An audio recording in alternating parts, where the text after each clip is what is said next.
நிறைய பேர் நினைக்கிறாங்க, எனக்கு அது இல்லையே, இது இல்லையே, அந்த காரியங்கள் நடக்கலையே, இந்த காரியங்கள் நடக்கலையே.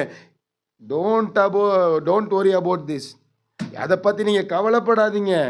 அது எல்லாம் எது இருந்தாலும் எது இல்லைனாலும் நீங்கள் ஆண்டவரால் தெரிந்து கொள்ளப்பட்டீங்கிறதுல சந்தோஷப்படுங்க. எத்தனை பேர் சந்தோஷப்படுறீங்க? எனக்கு அந்த சந்தோஷம் இருக்குது. ஆண்டவரால் நான் தெரிந்து கொள்ளப்பட்டிருக்கிறேன், ஆண்டவரால் நான் அபிஷேகம் பண்ணப்பட்டிருக்கிறேன், ஆண்டவரால் நான் நடத்தப்படுறேன், ஆண்டவரால் பிரியமுள்ள வாழ்க்கைக்குள் நான் வருவதற்கு நான் பிரயாசப்பட்டு கொண்டு இருக்கிறேங்கிறது எனக்கு மிகுந்த சந்தோஷம்.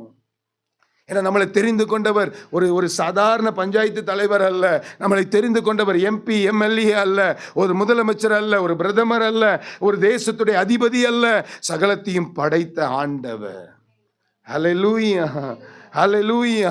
அவர் நம்மை யுக யுகமாய் அவரோடு வாழ்வதற்காக உங்களையும் என்னையும் அவர் தெரிந்து கொண்டார். எத்தனை பேர் ஆமென் சொல்றீங்க?